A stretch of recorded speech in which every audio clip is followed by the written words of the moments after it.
Adobe Illustrator এর মাধ্যমে আমরা আজকে এই সিঙ্গেল পার্টের ভিজিটিং কার্ড ডিজাইনটি তৈরি করা শিখব। এই ডিজাইনটি শেখার জন্য অবশ্যই শুরু থেকে শেষ পর্যন্ত দেখবেন এবং চ্যানেলে নতুন এসে থাকলে সাবস্ক্রাইব করে সাথে থাকবেন। তো চলুন আমরা শুরু করে দিচ্ছি। আমরা এই কার্ডটাকে একটা পাশে রাখতেছি। তারপর আমরা প্রথমে এই ভিজিটিং কার্ডের যে মেজারমেন্ট সেটাকে তৈরি করব। তো এটার জন্য রাইট বাটন ক্লিক করে রেক্ট্যাঙ্গেল টুলে যাবেন, এরপর মাউসের লেফট বাটনটা ফাঁকা জায়গায় ক্লিক করবেন। আমি এই কাজটা ইঞ্চি হিসেবে করছি, আপনি পিক্সেল, মিলিমিটার, সেন্টিমিটার যেটা ভালো বুঝেন সেই অনুযায়ী করবেন।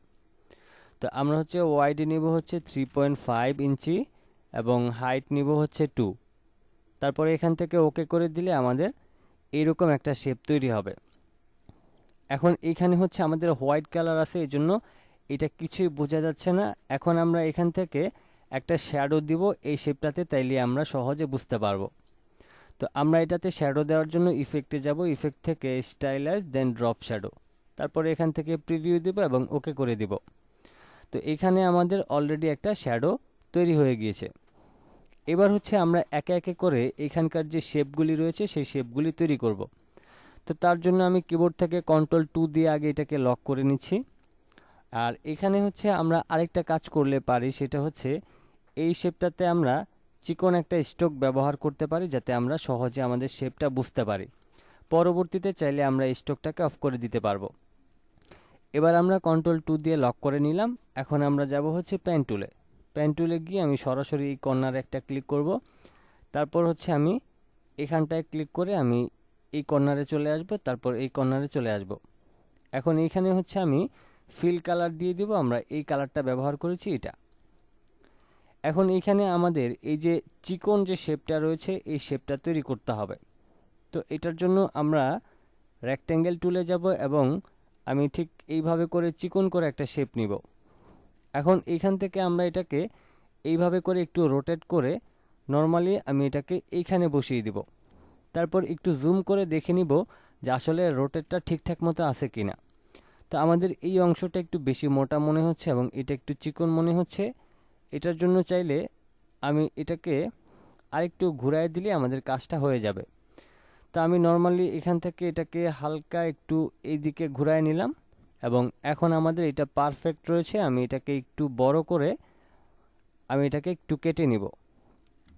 তো আমি একটু জুম করে নিচ্ছি এবং এটাকে এইভাবে বাড়িয়ে নিয়ে এখন এই যে আমাদের ফিল কালারটা নিয়েছি, এটাকে Ctrl+Alt+2 দিয়ে আনলক করব।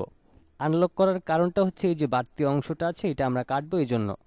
তো আমরা সম্পূর্ণটাকে সিলেক্ট করলাম এবং শেপ বিল্ডার টুলের মাধ্যমে কিবোর্ড থেকে অল্টার ধরে মাউসের লেফট বাটনটা ক্লিক করে আমরা এটাকে কেটে নিলেই হবে। তো আমাদের প্রথম শেপটা তৈরি হইল। এখন এইদিকে আমাদের যে ব্ল্যাক কালারের শেপটা নিয়েছি সেই শেপটা তৈরি করব। তো এটার জন্য আমরা আবারও রেক্ট্যাঙ্গেল টুলে যাব এবং আমি নর্মালি এভাবে করে একটা শেপ নিয়ে নিলাম এবং এটার কালারটা দিব ব্ল্যাক কালার, আমাদের স্ট্রোক কালার থাকবে না।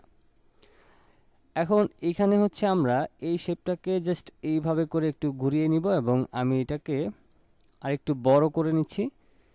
তো আমি এটাকে আমার মতো করে এখানে সেট করে নিব। আমি প্রয়োজনে এটাকে আরেকটু ঘুরায় দিচ্ছি। তারপর এটাকে আমি এখানে রাখব এবং এই শেপটা বেশি মোটা মনে হইলে আমি একটু চিকন করে নিতে পারবো। তো এবার আমরা এটাকে আরেকটু উপরের দিকে তুলে দেই।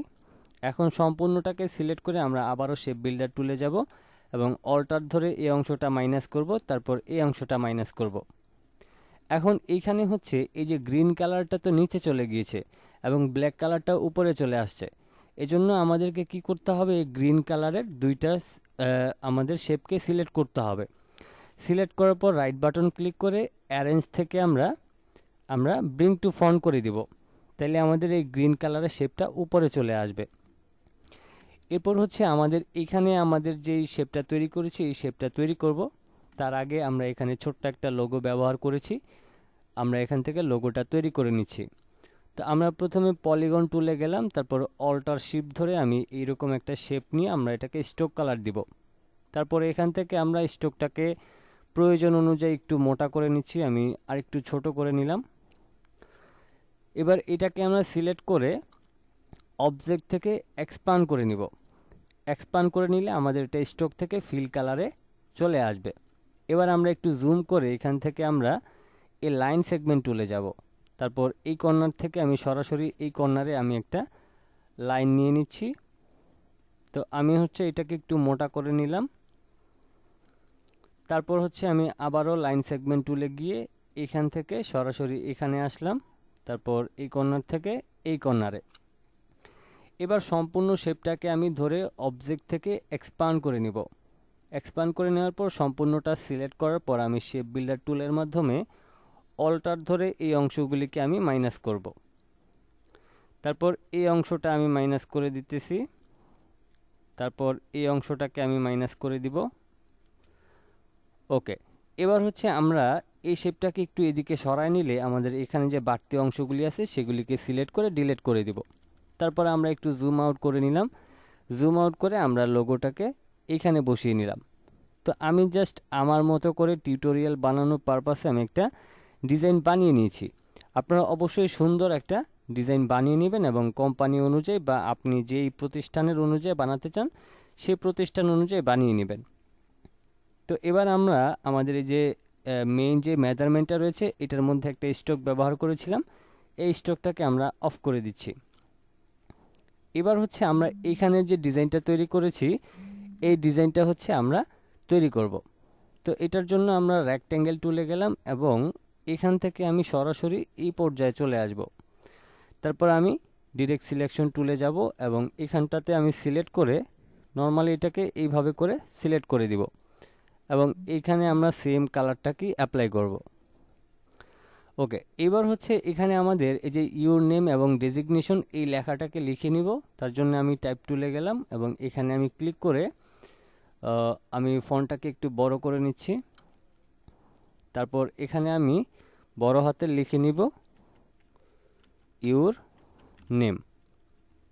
এবার এটাকে আমি একটু ছোট করে আমি এখান থেকে বোল্ড ফন্টটাকে ব্যবহার করব। আমি আমার মতো করে ছোট করে নিচ্ছি। আপনার যতটুকু বড় করা প্রয়োজন ততটুকু আপনি বড় করে তারপর এখানে বসিয়ে নেবেন। আমি এটাকে আরও ছোট করে নিচ্ছি, তারপর এটাকে এখানে বসিয়ে হোয়াইট কালার করে দিলাম।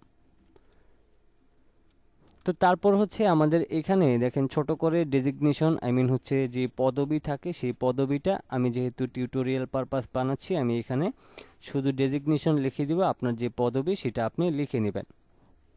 তো আমি হচ্ছে এখান থেকে এখন ফন্টটাকে একটু ছোট করে নিই, আমি 12 করে নিলাম। আমি এখানে ডেজিগনেশনটা লিখে তারপর আমি এটাকে একটু ছোট করব, তারপর এটাকে এইখানে বসিয়ে দিব এবং হোয়াইট কালার দিয়ে দিব। তো এইখানে হচ্ছে আমরা এটাকে সুন্দর করে একটু অ্যালাইন করে নিচ্ছি আমরা এই লোগোটার সাথে, তাইলে আমাদের সব কিছু ম্যাবি বেটার হবে। আমরা চাইলে লোগোটাকে আর একটু এই পাশে নিয়ে আসতে পারি এবং এই যে লেখাটা রয়েছে এটাকে একটু এদিকটাতে টেনে দিয়ে আমি লেখাটাকে মিডল করব, তারপর এই লোগোটাকে মিডল করব, তারপর এই চিকন লেখাটাকে আমি মাঝখানে নিয়ে আসব। তো আপনি যেইভাবে করে বসাতে চান, যেই অ্যাঙ্গেল থেকে বসাতে চান সেই অ্যাঙ্গেল করে বসিয়ে নেবেন, তাইলেই আপনাদের কাজটা হয়ে যাবে।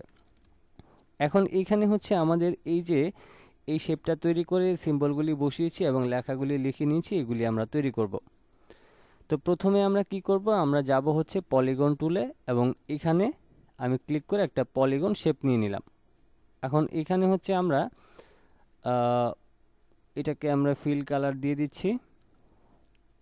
তারপর এই শেপটাকে আমরা এইভাবে করে ঘুরিয়ে নিয়ে আমরা এইভাবে করে সিলেক্ট করে তারপর এটাকে আমি বড় করে নিব। তো এটা আপনি আপনার প্রয়োজন অনুযায়ী বড় করে নেবেন এবং একটু চিকন করে তারপর এখানে নিয়ে আসবেন। এবার একটু জুম করে আমি এখান থেকে এটাকে একটু ছোট করে নিচ্ছি, তারপর আমি এটাকে এখানে বসিয়ে দিব।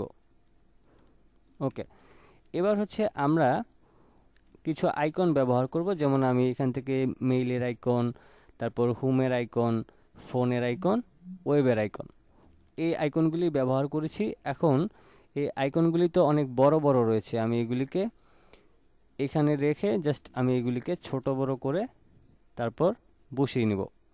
তো আমি এগুলিকে বাইরে থেকে ঠিক করে নিচ্ছি। যেমন প্রথমে হচ্ছে আমাদের ফোনের আইকনটা থাকবে, তার আগে আমরা এই সবগুলি আইকনকে ধরে ছোট করে নিব। ছোট করে আমি এগুলিকে এইখানে নিয়ে আসতেছি, তারপর এগুলিকে আমি আরও ছোট করছি, কারণ আমাদের এই শেপটার মধ্যে কতটুকু সাইজ হলে আমরা এগুলিকে বসাতে পারবো সেটা আমরা আন্দাজ করে নিতে পারবো। তো এখন হচ্ছে আমরা এগুলিকে একটু সিলেক্ট করে নিয়ে এখানে রাখছি। এখন প্রথমে আমরা একটা একটা করে আইকন বসিয়ে নিব। যেমন আমরা ফোনের আইকনটাকে এখানে বসিয়ে দিলাম, তারপর হচ্ছে আমরা হোমের আইকনটাকে এখানে বসিয়ে দিব, তারপর ওয়েবের আইকনটা অথবা মেইলের আইকনটা আমি দিয়ে দিতে পারি। আমি ধরেন মেইলের আইকনটাকে এখানে বসিয়ে দিলাম।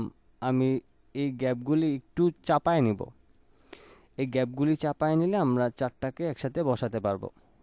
আমি ধরেন এটাকে এখানে বসিয়ে দিলাম, তারপর হচ্ছে আমাদের ওয়েব আইকনটাকে আমি এখানে বসিয়ে নিব।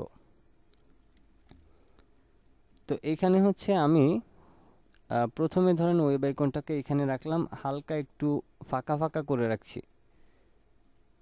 ওকে, তো এতটুকু হওয়ার পরে হচ্ছে আমাদের এই গ্রিন কালারটাকে আমরা দুই পাশ থেকে একটু চাপায় দিতে পারি। ওকে, এবার এখানে হচ্ছে আমাদের যে ইনফরমেশনগুলি আছে এগুলি আমি নতুন করে লিখছি না, আমি এগুলিকে জাস্ট কপি করে নিচ্ছি। আমি অল্টার ধরে আমি এখানটায় নিয়ে আসলাম। যেহেতু আমাদের মেইন কাজ হচ্ছে ডিজাইন, সেক্ষেত্রে হচ্ছে আমরা ডিজাইনের কাজটা সম্পূর্ণ শেষ করেছি, বাট এখন সম্পূর্ণ ফিনিশিংটা বোঝার জন্যই আমরা এখানে এটাকে নিয়ে আসলাম। এখন এই লেখাগুলিকে উপরে উঠানোর জন্য অ্যারেঞ্জ থেকে আপনি উপরে তুলে নেবেন এবং নর্মালি এগুলিকে এইখানে বসিয়ে নেবেন। এখন এখান থেকে হচ্ছে আমরা এই সম্পূর্ণ অ্যাড্রেসগুলি একটু এই পাশে নিয়ে আসব। তারপর এখান থেকে আমরা চাইলে এই আইকনটাকে একটু বড় করতে পারি। সরি, আমি একটু জুম করে নিচ্ছি। এখন এটাকে অল্টার ধরে আমরা একটু বড় করে নেব। তারপর এই ফোন নাম্বারের এখানটায় হচ্ছে আমি এটাকে বসিয়ে দিলাম। তারপর এটাকে হালকা একটু উপরের দিকে তুলে দিব। তারপর হচ্ছে আমরা ওয়েব আইকনটা এখানে রাখছি এবং মেইলের আইকনটা এখানে রাখছি। ওকে, তো এখন ফাইনালি কিন্তু আমাদের সুন্দর একটা ভিজিটিং কার্ড তৈরি করে ফেললাম। তো এই হচ্ছে আমাদের আজকের টিউটোরিয়াল। সবাই ভালো থাকবেন, সুস্থ থাকবেন। আল্লাহ হাফেজ।